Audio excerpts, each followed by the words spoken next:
السلام علیکم ورحمۃ اللہ وبرکاتہ۔ الحمدللہ والصلاة والسلام علی رسول اللہ وبعد۔ سامعین کرام و ناظرین اعظام،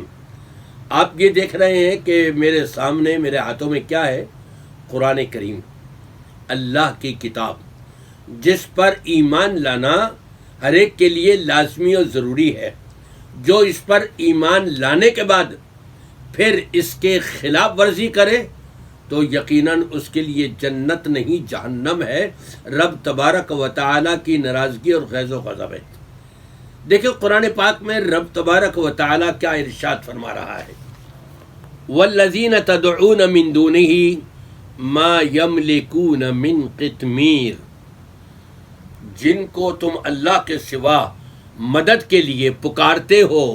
اپنا حاجت روا اور مشکل کشا سمجھتے ہو، یہ تو کھجور کی گٹھلی کے اوپر جو جھلی ہوتی ہے، دھاگا ہوتا ہے، اس کے برابر بھی یہ طاقت نہیں رکھتے، اس کے برابر بھی ان کے اندر استطاعت نہیں کہ کچھ یہ کر سکے، نفع پہنچا سکے۔ اور پھر اسی کے ساتھ ساتھ رب العالمین فرماتا ہے ان تدعوہم لا يسمعوا دعاءکم، ارے میاں ایسے لوگوں کو پکار رہے ہو کہ جو تمہاری پکار کو سنتے ہی نہیں۔ وَلَوْ سَمِعُوا، اگر چلو یہ مان بھی لیا جائے بالفرض و تقدیر، یہ تسلیم کر لیا جائے کہ ہاں جی سنتے ہیں ہماری، تو رب العالمین فرماتا ہے وَلَوْ سَمِعُوا مَا اسْتَجَابُوا لَكُمْ، اگر سن بھی لے تو جواب تو نہیں دیتے تم کو، جواب کیوں نہیں آتا تمہارے پاس؟ یہ رب العالمین نے گویا کہ امت محمد کو آگاہ کر دیا کہ دیکھو جو اس دنیا سے چلا جاتا ہے یا اس دنیا کے اندر ہی ہے، رب تبارک و تعالیٰ نے اس کو یہ پاور نہیں دیا کہ ہر جگہ کے لیے وہ ایک دوسرے کی مدد کرے اور بیٹھ کر کے یہیں سے کچھ جھانک لے اور یہیں سے سارا کچھ وہ کر دے۔ نہیں، فرمایا کہ یہ سب غلط ہے، بلکہ مثال دی۔ آج کے ملا مولوی کیا کہتے ہیں ذرا آپ یہ بھی سن لیں۔ طواف قبور بالاتفاق حرام ہے، اس میں کوئی دوسری رائے نہیں ہے۔ قبروں کو سجدہ کرنا اور قبروں کا طواف کرنا بالاتفاق حرام ہے۔ فرماتے ہیں ولی جب تک زندہ رہتا ہے وہ تب بھی مدد کرتا ہے، جب قبر میں چلا جائے اللہ کی عطا سے تب بھی کرتا ہے، لیکن دنیا میں رہ کے وہ مدد تھوڑی کرتا ہے، قبر میں جا کے زیادہ کرتا ہے۔ رب تبارک و تعالیٰ نے 17واں سپارہ سورۃ الحج کے اندر ارشاد فرمایا ہے یا ایھا الناس ضرب مثل فاستمعوا لہ، اے دنیا جہاں کے لوگوں تمہیں ایک مثال بیان کی جا رہی ہے، ذرا غور سے سننا۔ ان الذین تدعون من دون اللہ، اللہ کے سوا تم جس کو بھی پکارتے ہو، چاہے وہ چھوٹے ہو بڑے ہوں کوئی بھی ہو، جس کو بھی تم پکارتے ہو،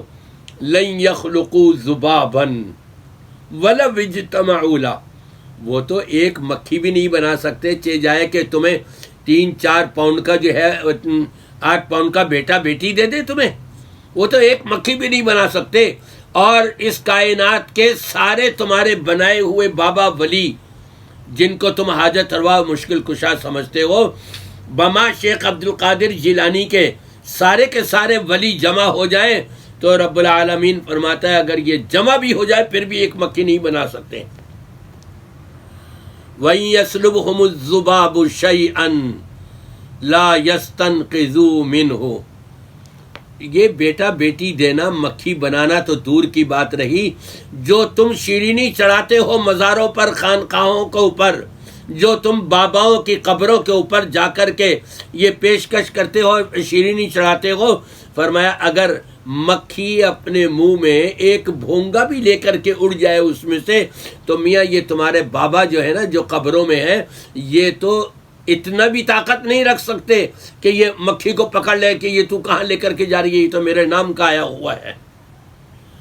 لا یستنقذوا منہ ضعف الطالب والمطلوب، یہ طلب کرنے والے، حاجتیں مانگنے والے قبر والوں سے، وہ بھی اور جو قبر میں جا چکے ہیں، انہوں نے جن کو اپنا حاجت روا اور مشکل کشا بنایا ہوا ہے، جن سے مانگ رہے ہیں، طلب کر رہے ہیں، یہ سارے کے سارے کمزور ہیں، چارہ کچھ نہیں کر سکتے۔ شمع رسالت کے پروانے جن کے ایمان کی گواہی رب العالمین نے قرآن پاک میں دی ہے، جب ان کو ضرورت پڑی قحط سالی کی نبی پاک صلی اللہ علیہ وسلم کی قبر مبارک تھی، وہاں جا کر کے کیوں نہیں کہا کہ اللہ کے رسول آپ دعا کر دیجئے اللہ سے یہ قحط سالی دور ہو جائے، بارش برس جائے؟ نہیں نہیں نہیں، امیر المومنین حضرت عمر فاروق رضی اللہ تعالیٰ عنہ آپ کے نبی پاک صلی اللہ علیہ وسلم کے چچا کے پاس گئے کہ نبی تو موجود نہیں ہم میں اور آپ موجود ہیں اور آپ نبی کے بڑے قریبی ہیں، تو آپ ذرا دعا کر دیجئے اللہ سے۔ زندوں سے دعا کروائی جا سکتی ہے، مردوں سے نہیں۔ مردے دعا کیا کریں گے؟ اور دیکھیں مولوی کیا کہہ رہے ہیں کہ جی زندگی میں جتنا پاور ہوتا ہے نا وہ بہت کچھ کرتے ہیں، لیکن مرنے کے بعد قبر میں جانے کے بعد تو ان کا پاور بھی زیادہ ہو جاتا ہے، وہ پہلے سے زیادہ حاجت روائی اور مشکل کشائی کرنے والے بن جاتے ہیں۔ تو میں ایسے مولوی سے پوچھوں گا، ملا صاحب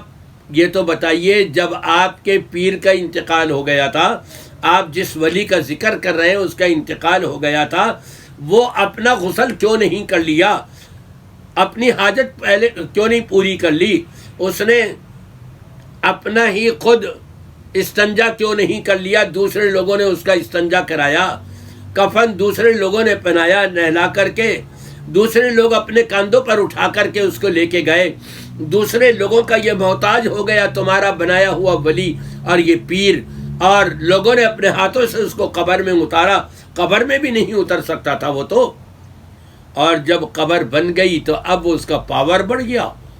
کہ وہ جتنا زندہ تھا اس وقت جتنا کام آتا تھا اس سے زیادہ اب لوگوں کے کام آتا ہے، حاجت پوری کرتا ہے۔ انا للہ و انا الیہ راجعون۔ ایسے ملاؤں کی عقل ماری گئی ہے۔ میں تو یہی کہوں گا کہ یا اللہ ان کو ہدایت دے دے۔ کہتے ہیں جی کہ جو شرک تو باقی نہیں رہا،